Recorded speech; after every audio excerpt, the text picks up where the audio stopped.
भाजपच्या विधान परिषदेच्या उमेदवारांची नावे जाहीर झालेली आहेत। विधान परिषदेमध्ये भाजपच्या वाट्याला 3 जागा निश्चित आहेत। उद्या अर्ज भरण्याचा शेवटचा दिवस आहे।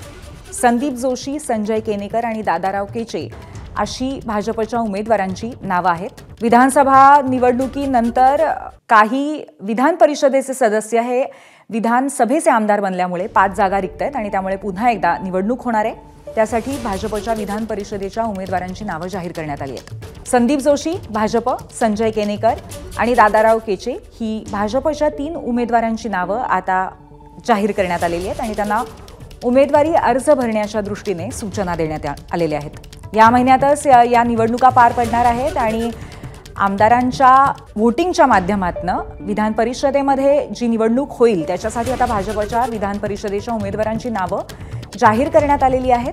भाजपच्या वाट्याला 3 तर महायुतीमध्ये राष्ट्रवादी आणि त्याचबरोबर शिवसेनेच्या वाट्याला प्रत्येकी 1 अशी उमेदवारांची नावे जाहीर होणं अपेक्षित आहे।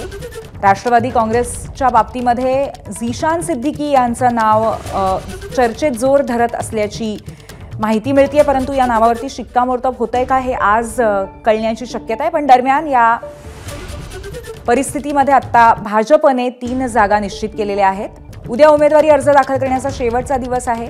एकंदरीत 5 जागा रिक्त झालेल्या आहेत विधानसभा निवडणुकीनंतर आणि त्यानंतर याच 5 जागा आता भरण्यासाठी पुढची निवडणूक होणार आहे। अधिक माहिती देतात आपले प्रतिनिधी अभिषेक मुठाळ। अभिषेक, 5 जागांसाठी निवडणूक होणार आहे। आता त्यामध्ये भाजपच्या 3 जागा तर कळल्या, परंतु त्याचबरोबर पुढच्या म्हणजे राष्ट्रवादी आणि त्याचबरोबर शिवसेनेच्या नावांची सुद्धा उत्सुकता असेल। नक्कीच जर पाहायचं तर आज संध्याकाळपर्यंत दोन्ही पक्षांकडनं या संदर्भातली यादी जी आहे ती येताना आपल्याला पाहायला मिळेल। मात्र सध्या पाहायचं तर भाजपकडनं विधान परिषदेच्या जागांसाठी 3 नावं आपल्याला निश्चित झाल्याचं पाहायला मिळत आहे। त्यात दादाराव केचे असतील, संजय केनेकर असतील आणि संदीप जोशी असतील यांची नावं आपल्याला निश्चित झाल्याचं पाहायला मिळत आहे। एकूणच 5 जागा आहेत आणि त्यापैकी 3 भाजपच्या कोट्यामधली आहे, 1 शिवसेना आणि 1 राष्ट्रवादी कडे आपल्याला येताना पाहायला मिळत आहे। उद्या उमेदवारी भरण्याचा शेवटचा दिवस असणार आहे आणि एकूणच 20 तारखेपर्यंत हे उमेदवारी अर्ज जे ते मागे घेता येऊ शकतात। एकूण जर पाहायचं तर विधान अभिषेक थोडा वेळ थांबवते, कारण आपल्यासोबत सध्या त्या 3 उमेदवारांपैकी 1 स्वतः दादाराव केचे आहेत। आपण त्यांचं स्वागत करूया। आपलं स्वागत आहे एबीपी माझावरती। या उमेदवारीच्या या बातमीनंतर आपली प्रतिक्रिया जाणून घ्यायला आम्हाला आवडेल। आज आपली उमेदवारी जाहीर झालेली आहे, तर या संदर्भामध्ये आपली प्रतिक्रिया काय आहे, आपल्या भावना काय आहेत? पहिल्यांदा भारतीय जनता पार्टी महाराष्ट्र प्रदेशाचे सन्माननीय अध्यक्ष बावनकुळे साहेब, या महाराष्ट्राचे मुख्यमंत्री देवेंद्रजी फडणवीस साहेब, अमितजी शाह केंद्रीय मंत्री, केंद्रीय लड्डाजी यांचं मी पहिल्यांदा अभिनंदन करतो, आभार मानतो की 82-83 पासून मी पक्षाचं काम हाती घेतल्यानंतर आजच्या दिवसापर्यंत मोठ्या प्रमाणामध्ये प्रगती आणि प्रगतीची वाटचाल या आर्वी विधानसभा मतदारसंघामध्ये सुरू आहेत। आता येणाऱ्या भविष्यामध्ये लोकसभा असो, इकडे जिल्हा परिषद असो, पंचायत समिती असो, नगरपंचायत असो का नगरपालिका असो, 100% आम्ही जिंकणार।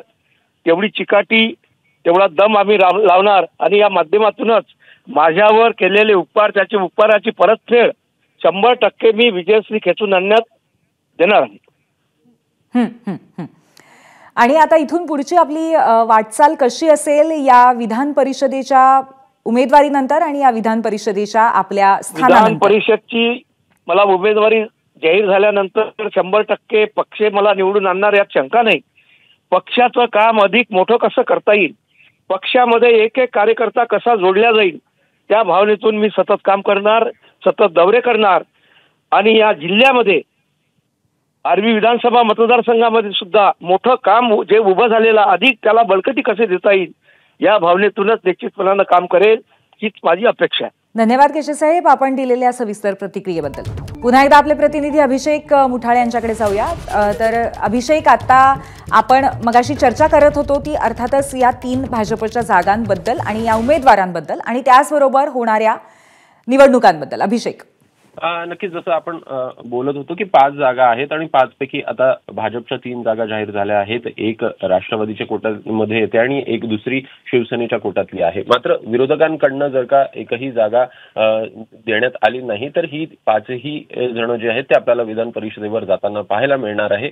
एकूण यामध्ये जर का कोटाचा संदर्भ पाहायचा तर वेगवेगळ्या जागांसाठी वेगवेगळा कोटा पाहायला मिळतो आणि त्यामुळे विरोधकांकडनं महाविकास आघाडीकडनं देखील या संदर्भात कितपत नावं देण्यात येईल हे देखील अद्याप निश्चित नाही आणि त्यामुळे ही नावं जाहीर झाल्यानंतर एकूणच अंतिम ही नावं आपल्याला पाहायला मिळतील आणि कदाचित विरोधकांकडनं या संदर्भात नावं देखील पुढे आपल्याला येताना पाहायला मिळणार नाहीये. दुसरीकडे अभिषेक पुन्हा एकदा थोडंसं थांबवते.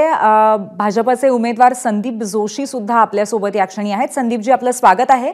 आपली उमेदवारी जाहीर झालेली आहे, या संदर्भातली आपली प्रतिक्रिया काय आहे आम्हाला जाणून घ्यायला फार आवडेल. मागील 25 वर्षापासून भारतीय जनता युवा मोर्चाचा सामान्य कार्यकर्ता म्हणून पासून तर भारतीय जनता पार्टीचा महापौर म्हणून नागपूर शहराचा मी काम केलेलं आहे.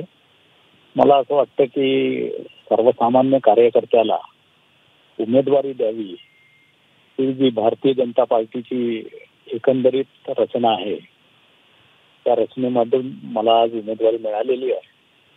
माननीय राष्ट्रीय अध्यक्ष माननीय नितीनजी, माननीय देवेंद्रजी, माननीय बावनकुळे साहेब त्या सर्वांना मी धन्यवाद देतो आणि त्यांच्या अपेक्षांना भारतीय जनता पार्टीचे विचार धोरण हे सर्व घेऊन मी 100% पुढे जाईल याची खात्री देतो.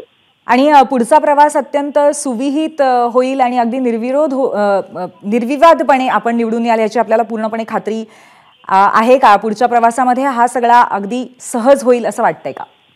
निश्चित मला असं वाटतं की